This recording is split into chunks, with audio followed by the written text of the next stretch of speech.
আপনার সাথে কোনোদিন কবরস্থান আসতে হবে এটা ভাবিনি। কোনো বিখ্যাত মানুষের কবর নাকি? আমার জন্য বিখ্যাত আমার মা বাবা। জন্মের পরপরই একটা অ্যাক্সিডেন্টে হারিয়েছি দুজনকে। কিভাবে যেন আমি বেঁচে গেলাম। তারপর চাচা চাচির বাসায় ঠাঁই হলো। তখন থেকে সপ্তাহে একবার হলেও এখানে আসি। মা বাবার কবরের সামনে দাঁড়িয়ে থাকি, মনে হয় তারা আমার পাশেই আছে, আমাকে দেখে রাখছে। আমাদের বাবা মারা সারা জীবন থাকবে না, এটাই বাস্তব। এটা মেনে নিতে হবে আমাদের।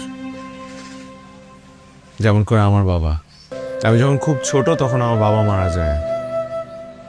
এরপর আমার মা আমাদের তিনজনকে অনেক কষ্টে মানুষ করেছে, বড় করেছে। আমাদের নিয়ে এত অস্থির হয়ে থাকা সেই মানুষটাকে আসলে খুব সহজে না করতে পারি না। ওকে উপর কিছু বলতে পারি না, বলতে চাইও না।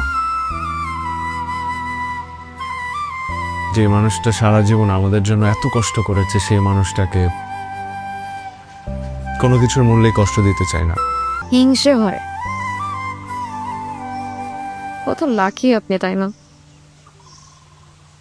মাকে পাশে পেয়ে। আর আমার ক্ষেত্রে দেখুন, দুজনে পেরি। আমাদের বাবা মারা আমাদের জীবন থেকে চলে গেলেও থেকে যায় আকাশের তারা হয়ে।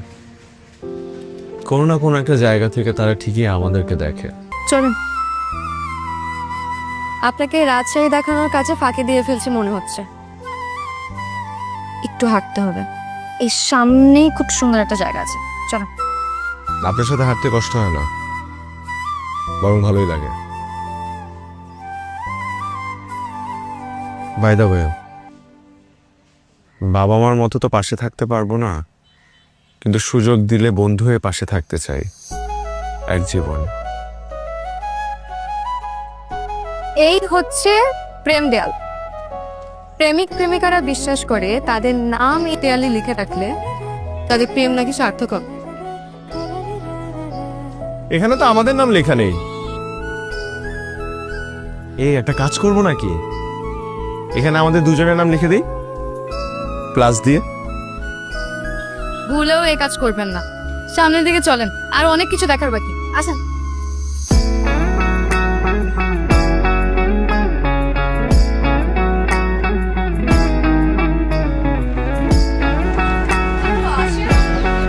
যে আসছি।